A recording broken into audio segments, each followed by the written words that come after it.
कृषि कानूनों के खिलाफ आंदोलन कर रहे देश भर के किसानों के समर्थन में यूपी में लगातार महापंचायतों का आयोजन हो रहा है। इसी क्रम में आज पश्चिमी यूपी के मेरठ में कांग्रेस पार्टी की किसान महापंचायत हो रही है। इसमें पार्टी की यूपी प्रभारी और वरिष्ठ नेता प्रियंका गांधी भी पहुंच चुकी हैं। प्रदेश कांग्रेस के वरिष्ठ नेताओं के साथ प्रियंका गांधी ट्रैक्टर पर बैठकर किसानों के बीच पहुंची। इस दौरान किसानों के समर्थन और कांग्रेस पार्टी के पक्ष में जोरदार नारेबाजी की गई। वहीं इस दौरान प्रियंका गांधी ने कृषि कानूनों को लेकर केंद्र सरकार पर जमकर हमला बोला है।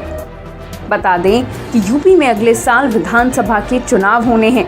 इससे पहले देश भर के किसान पिछले 3 महीने से ज्यादा समय से केंद्र सरकार के कृषि कानून के खिलाफ आंदोलन कर रहे हैं। इसके मद्देनजर प्रदेश में सियासत चरम पर है।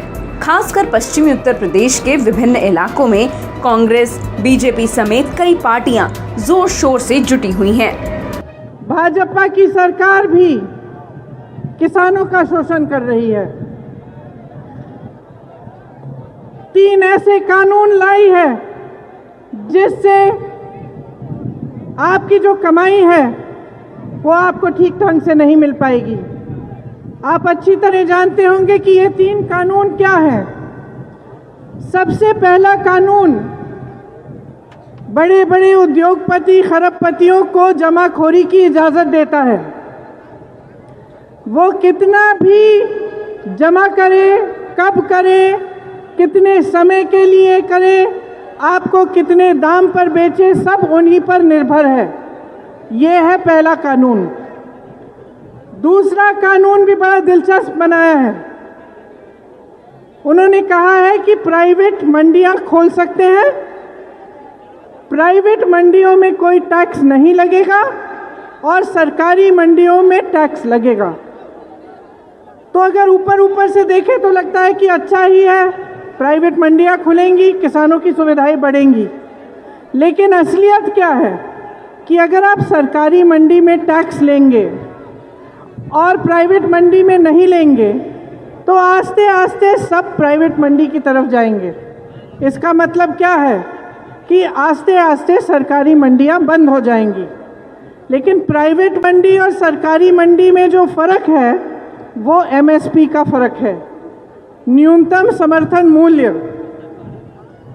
सरकारी मंडी में ये तय है कि आपको न्यूनतम समर्थन मूल्य मिलना चाहिए।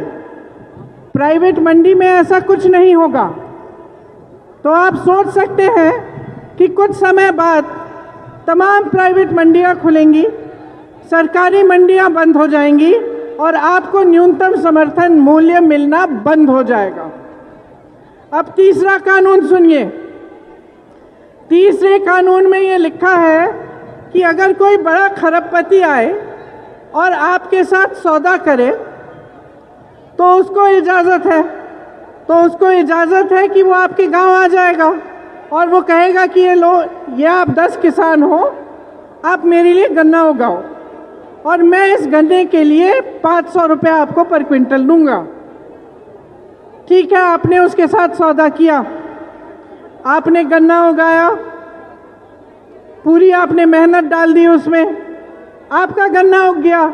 आप उस खरबपति के पास चले गए, आपने कहा था कि मेरा गन्ना आप खरीदेंगे 500 रुपये में।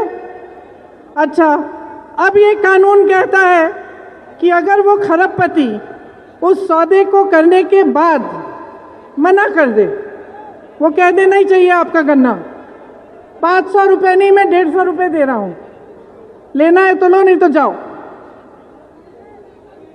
तो उसको ये इजाज़त है, वो ये कर सकता है। क्यों?